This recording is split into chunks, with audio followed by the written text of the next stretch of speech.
All right, welcome back.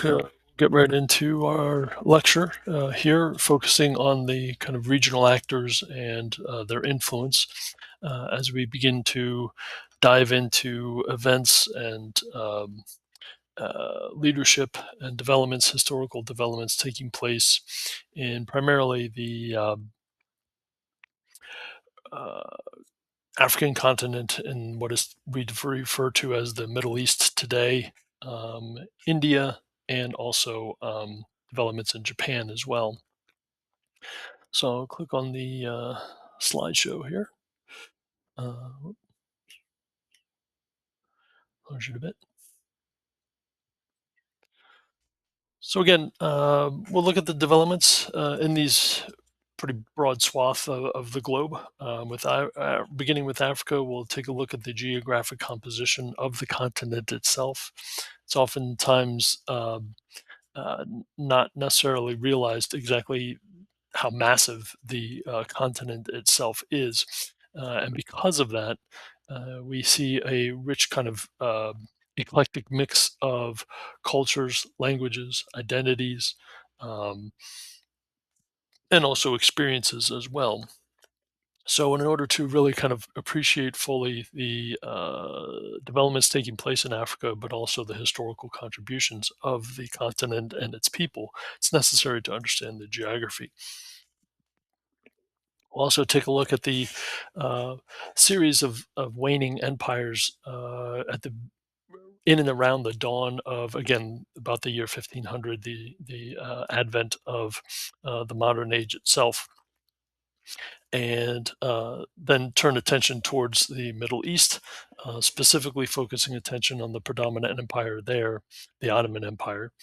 Um, and then from there, continue our trek eastward into into India and East Asia to look at the importance of ancient, again, cultural kind of characteristics, specifically the religious developments, Buddhism, Hinduism, and also Islamic influences in the Indian subcontinent.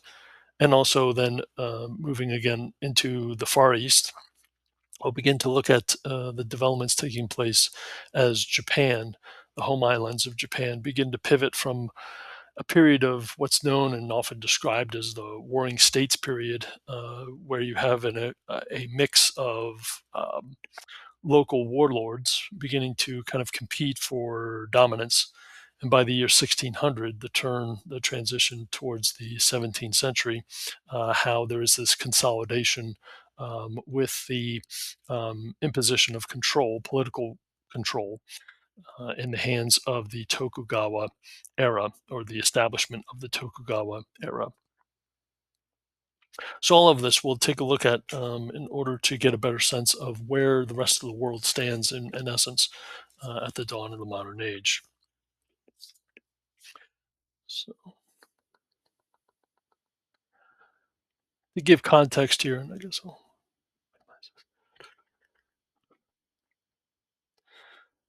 apologize for the inability to have this slide show up all on one screen. It is impressive. Um, I wanted to include this graphic to demonstrate to you exactly the dimensions, the sheer size of the African continent itself. It is covering, in essence, some 11.7 million square miles. And you can see the number of countries here that are able to be roughly fit into the African continent itself as a collective whole.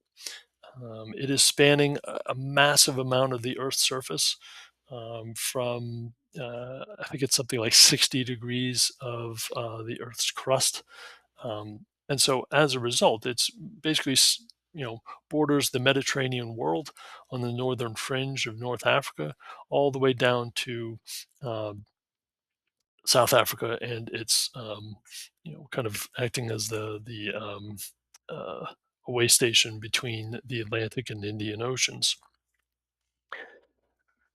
This geographic um, composite is going to translate into Africa and its populations having a variety of differences in cultures and such, and also identity. In North Africa, you have a long-time participant in Mediterranean affairs. It was predominantly Islamic in its religious affiliation, largely due to the influences of that religion holding sway over the North African regions. That would be continued under the Ottoman Empire, as we'll see in a few moments. Uh, this faith, Islamic faith, would also traverse the trade routes that transited across the Sahara and Sahel regions, so that you do have Islamic influences making their way into places like what is today Nigeria, located roughly in this area, and also into the Sudan region, located here. And of course, these are now have become flashpoints of conflict, primarily between Christian and Islamic communities within Sudan itself, leading to the division of that country into North and Southern Sudan today. And infighting continues there even into the 21st century. So there's a Christian influence, there's an Islamic influence, there are indigenous, kind of religious um, associations and orientations. You have Arabs, you have sub-Saharan African populations. Um, you have influences, as I mentioned at the outset, with the Zhenghe expeditions beginning to leave some sort of influence or mark, you might say, in the areas of the Horn of Africa here in Somalia and Ethiopia, but also down into places like Mozambique. Um, of course, the Portuguese are beginning to, as I mentioned in the last lecture, beginning to kind of hopscotch their way along the shoreline of Africa in order to find an aquatic route, trade route, circumnavigating the continent, which Vasco da Gama did. Um, so there are Africa in many respects is really kind of just uh, a an area of the earth that has a great deal of contact with much of the rest of the world, and that even continues today in the 21st century. That will kind of be tracing. This has not always been for the better of the continent itself. In many cases, there's a deep legacy of exploitation, of course, that comes along with this type of interaction. We kind of got a taste of that with the transatlantic slave trade that we began to dive into in the last lecture. So in many cases, Africa is going to kind of be, in some cases, a victim of its own circumstances. But this is not to say that it is completely at the mercy, you might say, of the rest of the world. Far from it. Uh, what's interesting about the African experience is that um, there were uh, imperial uh,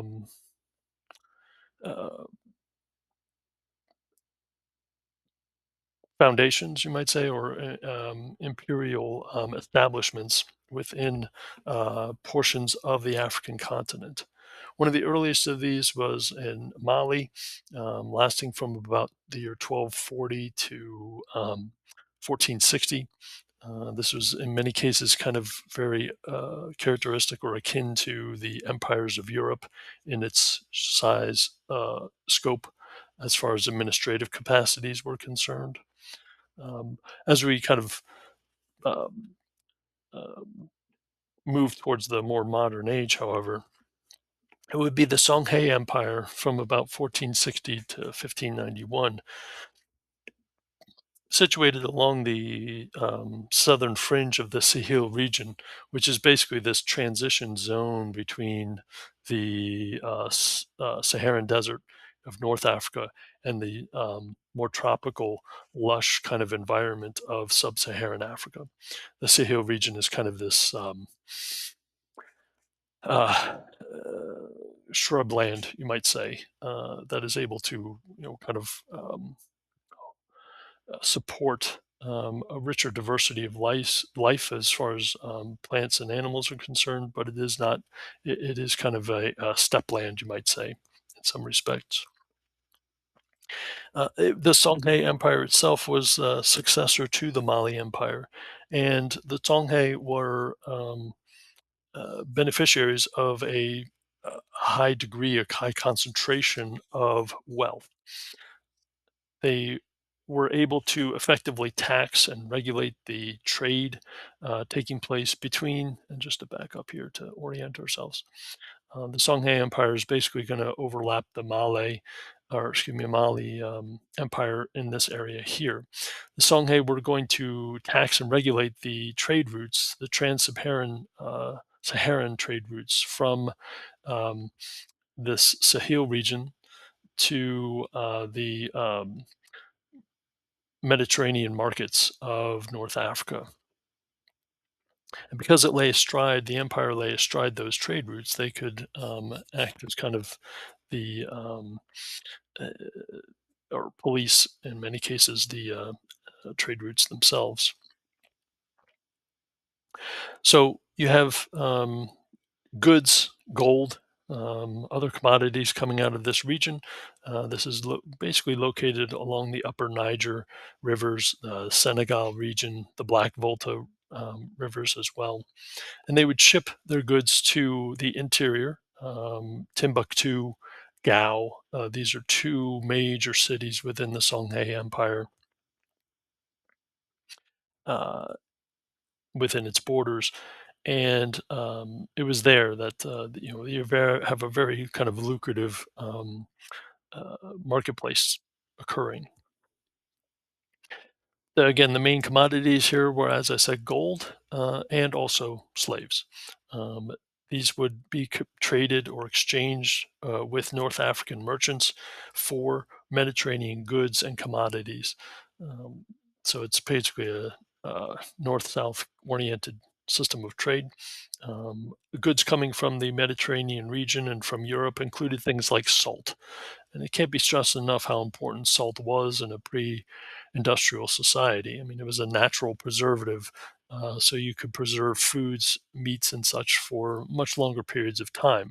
And that was absolutely necessary for populations in and close to the equator, where food could spoil rather rapidly.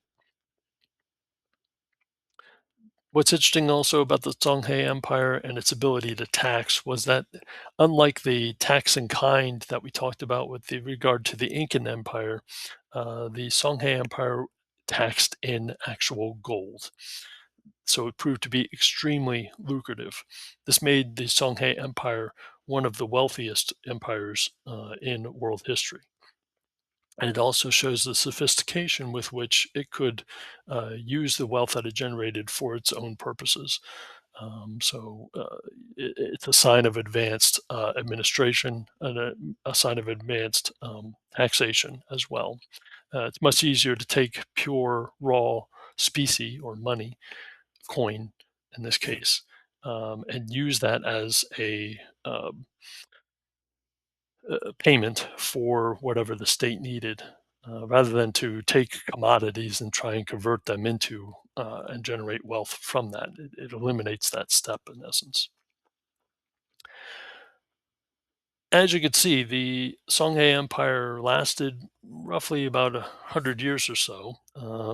In many cases, its decline came as a result of being a victim of its own circumstances. In many cases, and sadly characteristic of much of the experiences in the African continent itself.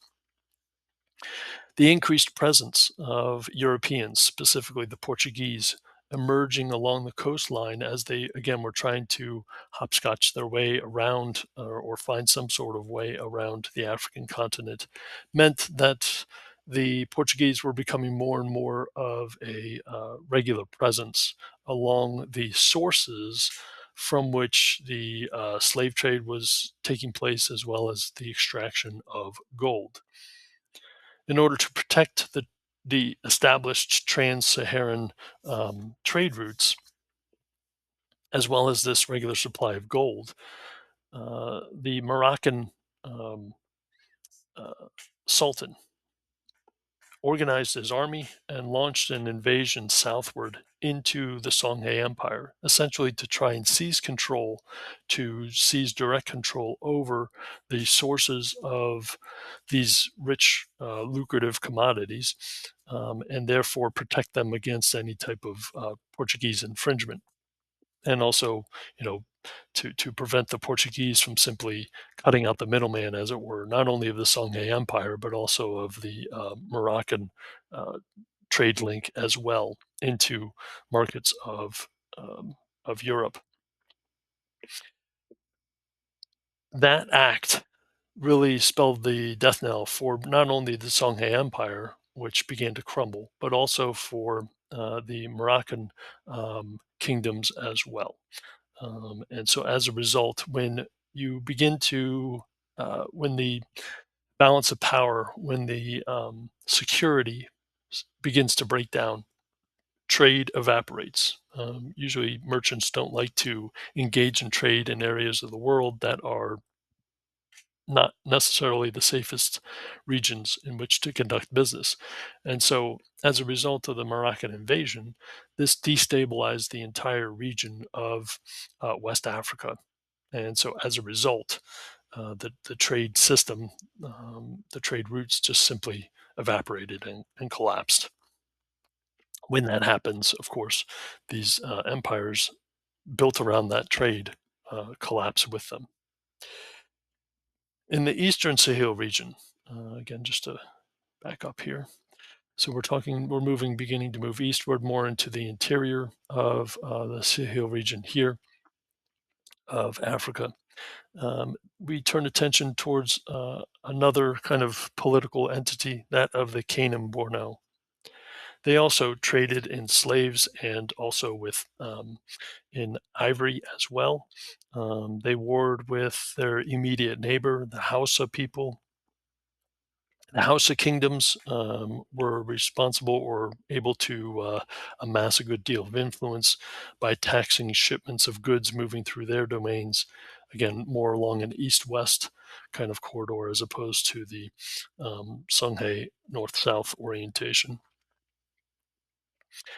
These Hausa kingdoms were also home to accomplished craftspeople and miners. They worked with metals, including copper, iron, and also steel.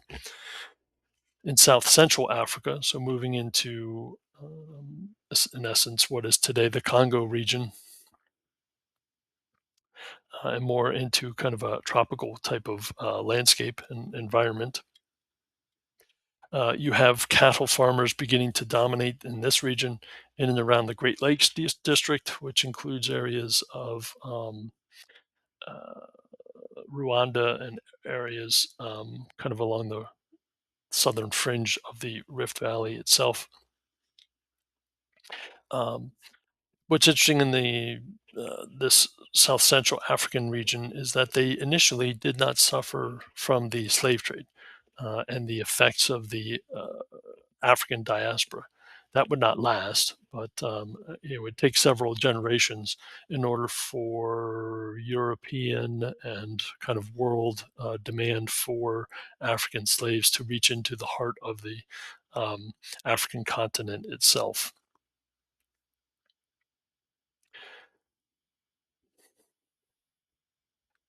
Moving eastward, we are going to pivot into the Islamic empires of the Middle East.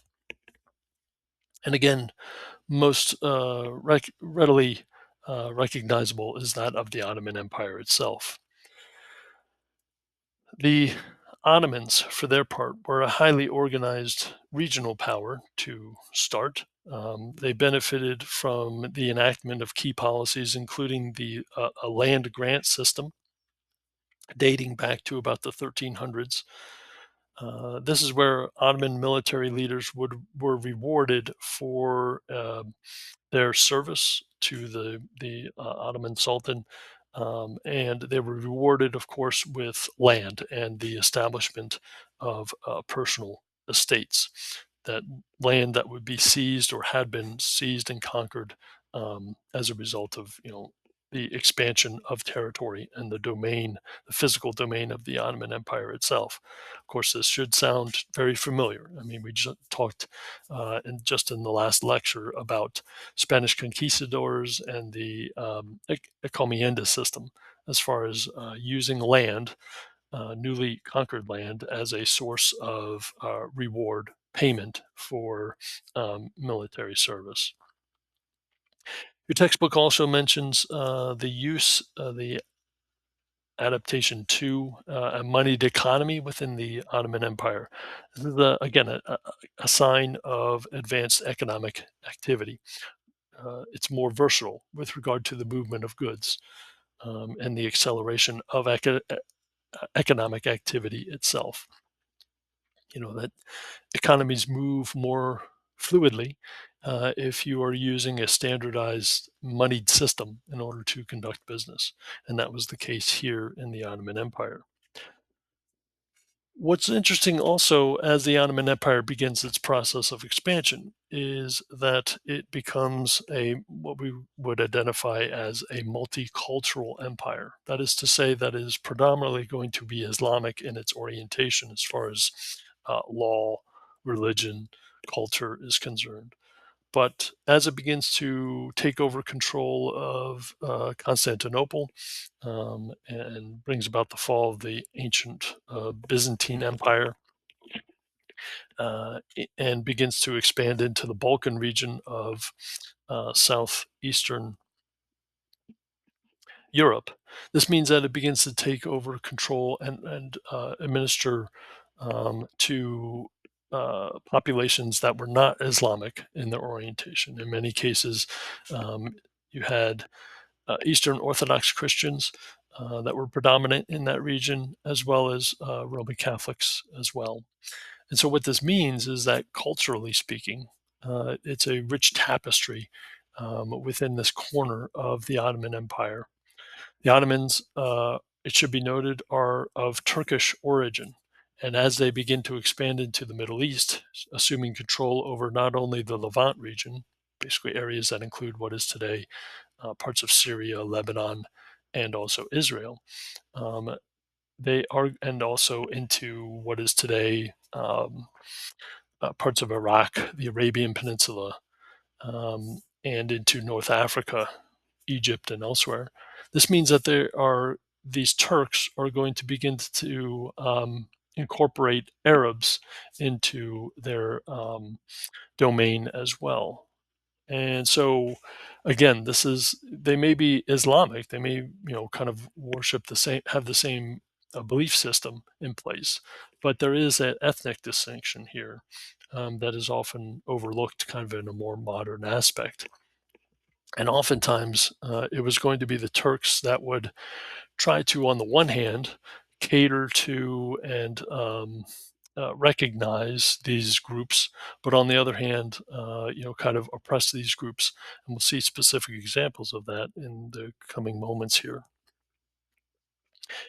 Uh, Most readily, one type of uh, exploitation, you might say, was that non-Muslims within the confines of the Ottoman Empire ended up paying higher taxes. Um, so, which was, again, a practice that had been established predating the Ottoman Empire. I mean, it went back to the earliest foundations of the arrival of Islam and the kind of administration of um, secular affairs within the Islamic sphere of influence, shortly after or in the decades and generations following um, the Prophet Muhammad's declaration of the an establishment of the Islamic faith itself. So the Ottomans are kind of using kind of more traditional methods in that regard, where non-believers, in this case Islamic individuals, non-Muslims, would pay higher taxes. Um, that was nothing new, but uh, it kind of demonstrates the um, unequal or the penchant for using kind of unequal means in order to enforce or kind of instill or manipulate um, affairs to try and cultivate a sense of uniformity and homogeneity. Um, People were willing to tolerate that to a degree. I mean, there was no real alternative for non-Muslims. Um, s- and there were times when the Ottomans tried their best to encourage a sense of multicultural, peaceful coexistence, but that was not always the case. That the stable state of tolerance did break down, especially with regard to Christians and also Jewish populations located within the confines of the Ottoman Empire itself. In fact, on the Blackboard site, there is an Ottoman documentary. I believe it's about an hour, maybe 90 minutes long, that kind of goes into great detail, more detail as far as the experiences and the relations between Ottoman Turks and their multicultural, multi-ethnic subjects. So this was a very kind of fluid like a relationship, and it was something that could change very quickly from peaceful coexistence to more kind of abrasive policies. Some other characteristics of the Ottoman Empire included the training of a highly effective regimented military, which included and relied heavily on a group known as the Janissaries. This dates back to as early as 1395. These were professionally trained soldiers, some of which, some of the most elite, were drawn from or conscripted um, youth, basically young Christian males that were conscripted into military service. In many cases, these were children as young as 6 years old, 6 to 8 years old. They would be taken from their families. They would be converted into to Islam um, in a policy known as devshirme, and they would be trained in the military arts as well as administrative duties, governance. In some cases, Janissaries became the equivalent of what we would identify as prime ministers in the upper echelons of state bureaucracy within the Ottoman Empire itself. So they were attaining, in some cases, the most senior ranks, official ranks within the empire. Um, and they were paid salaries, rather handsome salaries, for their responsibilities and for their efforts to at all times enhance the standing of the Ottoman state itself. We're almost out of time here, but I'll press on. Uh, a key turning point, as far as part one is concerned, a key turning point for the Ottoman Empire, really a sign of their having arrived as a regional and a burgeoning major power, imperial power in the annals of world history, came in 1453 with the fall of Constantinople to the Ottoman Empire. Again, this was the last gasp of the Byzantine Empire in its efforts to hold on to some measure of autonomy. That ended in 1453, and it served in the collapse of that and consolidation of control over Constantinople, now named Istanbul. This meant that the Ottoman Turks had unfettered domain in both Europe and southeastern Europe, and also in the western fringe of the uh, Eurasian continent as well. I'm going to pause there. We'll get into Mahmed II and his efforts at subduing the Byzantines in the next part, and also continue forward with our investigation into places like the Indian subcontinent and elsewhere in the Eastern world. So, shall we turn?